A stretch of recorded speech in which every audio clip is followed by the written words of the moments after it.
Hi everyone, welcome to day 3 of our journey through Holy Week and to Wednesday. Today we're taking the next step in our journey together.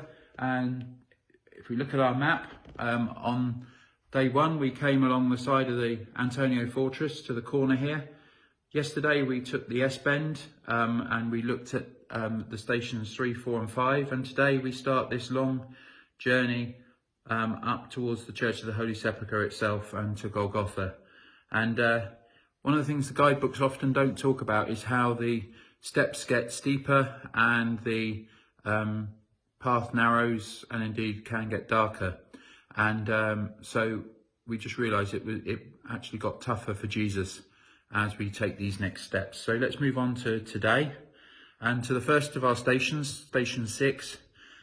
This is a very humble little chapel from the outside and indeed inside. This is a picture of the inside, and it reminds us of a meeting that is meant to have taken place between a lady called Veronica and Jesus. Although there's no biblical evidence for it, it's actually a very spiritual story and speaks to every generation. So the idea is that Veronica gave Jesus a handkerchief and he wiped to wipe his face, he wiped his face, and in so doing left the imprint of his face in blood upon it. And the idea is that it speaks into answering one of the great passages from the Psalms in the Old Testament. I'll read the words out to you. I've got them here. In Psalm 13 it says, "How long, O Lord, how long will you forget me? How long will you hide your face from me?" And of course, here is the face of Jesus imprinted on the handkerchief. Where is God? Both in those days, but indeed today, he's right in the midst of everything that's going on. And some people may be asking, well, where in the world can be God at the moment? And the answer is he's right in the midst of it. And the question, of course, to us is, can you see me? Can you see me? So let's move on. That's station 6, and now we move on to station 7. Station 7 is just at the side of the main thoroughfare up through Old Jerusalem.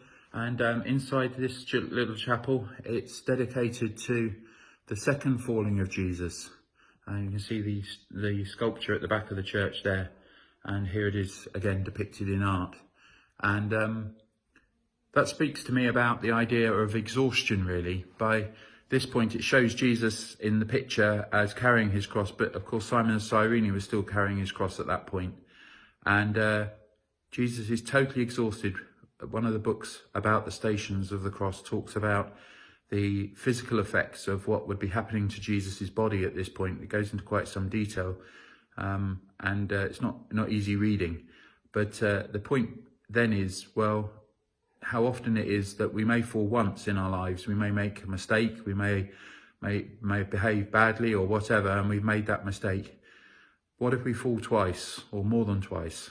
And what we've learned from this station is Jesus' willingness to actually embrace all our failures, all our imperfections. And he falls again, only to pick us up so that we may journey on with him. So that's station 7 as we journey together. And then we move on to station 8. Station 8 is going through this archway just on the outskirts of it.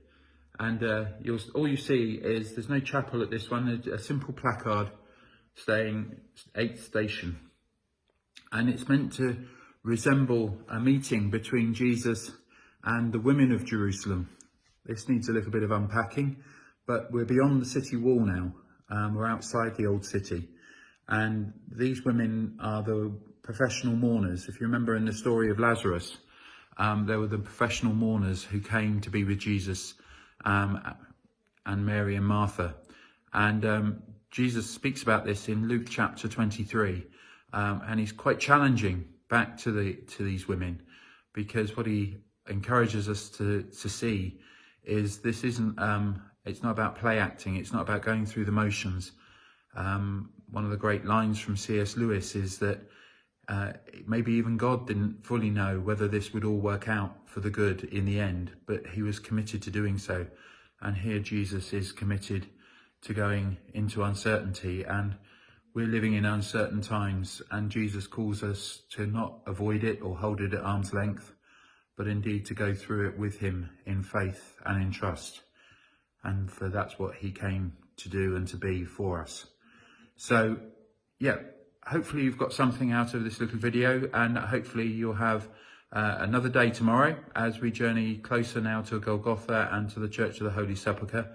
So look forward to seeing you then, and speak to you soon. God bless. Have a good day, everyone. Bye for now.